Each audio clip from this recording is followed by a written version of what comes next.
नमस्ते। आज हम एक ऐसे तत्व की दुनिया में चलेंगे जो हमारे चारों ओर मौजूद हर चीज की बुनियाद है। जी हाँ, हम बात कर रहे हैं कार्बन की।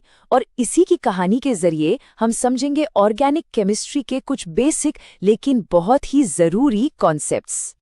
चलिए एक बहुत ही दिलचस्प सवाल से शुरू करते हैं। जरा सोचिए, डीएनए, प्लास्टिक और जो दवाइयां हम लेते हैं, इन सब में आखिर कॉमन क्या है?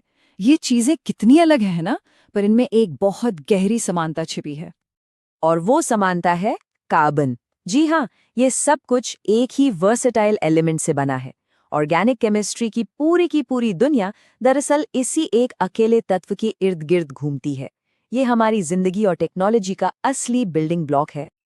तो आज का हमारा सफर कुछ इस तरह रहेगा।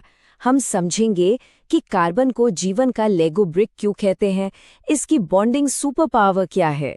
फिर हम देखेंगे कि मॉलिक्यूल्स को बनाया और नाम कैसे दिया जाता है, उनके अलग अलग व्यक्तित्व को जानेंगे, बॉन्ड्स के बनने टूटने की कहानी समझेंगे और आखिर में देखेंगे कि कार्बन ने हमारी दुनिया को कैसे बनाया है। तो पहला सवाल, कार्बन को जीवन का लेगो ब्रिक आखिर कहाँ क्यों जाता है? ऐसा इसलिए है क्योंकि ऑर्गेनिक कंपाउंड्स यानी कार्बन से बने कंपाउंड्स हमारी जिंदगी और हमारी टेक्नोलॉजी के लिए बेहद जरूरी हैं। ये उन मॉलिक्यूल्स को बनाते हैं जिनके बिना हम अपने जीवन की कल्पना भी नहीं कर सकते। जरा देखिए, ये हर जगह है। हमारे जेनेटिक मटेरियल यानी डीएनए में, हमारे खून, मसल्स और स्किन को बनाने वाले प्रोटीन्स में, हमारे कपड़ों में, गाड़ियों के फ्यूल में, यहाँ तक कि दवाइयों में भी। मतलब जीवन के कोड से लेकर हमारी कारों के ईंधन तक सब कुछ ऑर्गेनिक केमिस्ट्री पर ही टिका है। तो अब सवाल उठता है कि कार्बन में ऐसा क्या खास है। चलिए अब कार्बन की कुछ सुपर पावर्स के बारे में जानते हैं जो इसे इतना स्पेशल बनाती हैं। कार्बन की सबसे पहली और बड़ी खासियत है इसकी टेट्रावैलेंसी। इसका सीधा सा मतलब है कि एक कार्बन एटम एक ही समय में 4 अलग अलग एटम्स के साथ मजबूत बॉन्ड बना सकता है। अब समझिए, इसके 4 हाथ हैं जो एक साथ 4 अलग अलग दिशाओं में जुड़ सकते हैं। और दूसरी सुपर पावर है कैटनेशन। ये कार्बन की एक अनोखी खूबी है जिससे ये दूसरे कार्बन एटम्स के साथ ही जुड़कर लंबी लंबी चेन्स और रिंग्स बना सकता है। इसी वजह से कार्बन एक अल्टीमेट लेगो ब्रिक की तरह काम करता है जो आपस में जुड़कर लाखों अलग अलग तरह के मॉलिक्यूल्स की रीढ़ की हड्डी बनाता है। लेकिन ये बॉन्ड बनते कैसे हैं? यहीं पर संकरण यानी हाइब्रिडाइजेशन का कॉन्सेप्ट आता है। इसे ऐसे समझिए कि कार्बन अपने s और p ऑर्बिटल्स को मिक्स करके नए तरह के हाइब्रिड ऑर्बिटल्स बनाता है, और यही मिक्सिंग तय करती है कि बॉन्ड का शेप और उसकी प्रॉपर्टीज कैसी होंगी। इस टेबल से ये बात बिल्कुल साफ हो जाती है। अलग अलग तरह की हाइब्रिडाइजेशन से सिंगल, डबल या ट्रिपल बॉन्ड बनते हैं। और देखिए, हर बॉन्ड टाइप का एक अपना खास ज्योमेट्रिकल शेप होता है, जैसे मीथेन का टेट्राहीड्रल या इथाइन का लीनियर।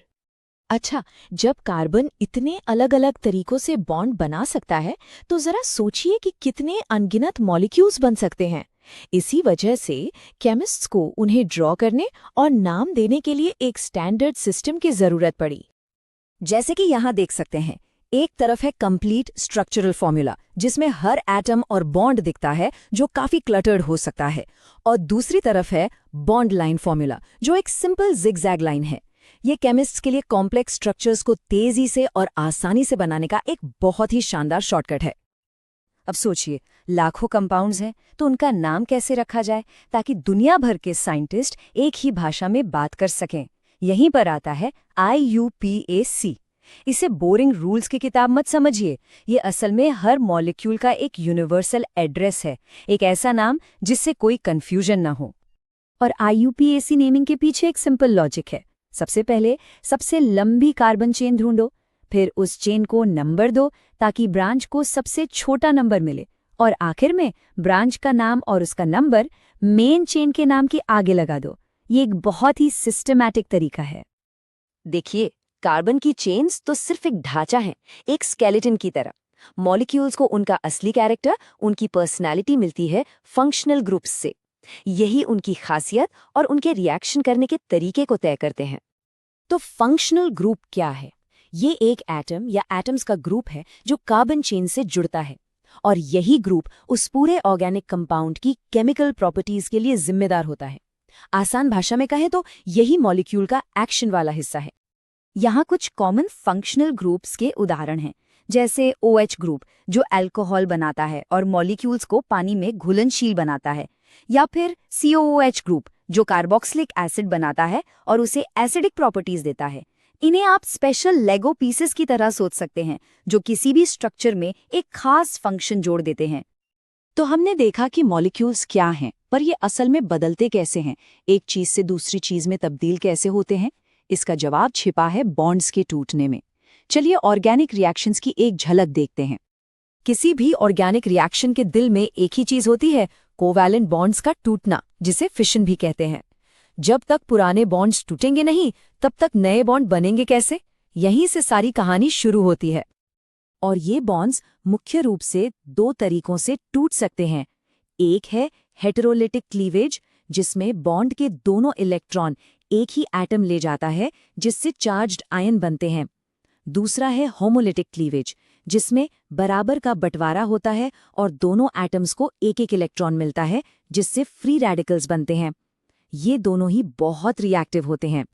तो अब तक हमने जो भी अलग अलग कॉन्सेप्ट्स देखे, चलिए उन सबको एक साथ जोड़कर देखते हैं और इस बड़ी तस्वीर को समझते हैं कि ऑर्गेनिक केमिस्ट्री हमारे लिए इतनी महत्वपूर्ण क्यों है। हमने जहां से शुरू किया था, कहानी वापस वहीं आ जाती है।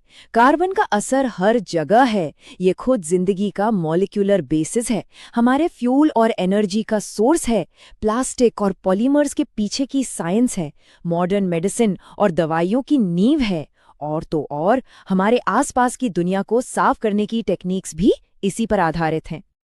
तो इसमें कोई शक नहीं कि कार्बन ने हमारी दुनिया को बनाया है, उसे आकार दिया है।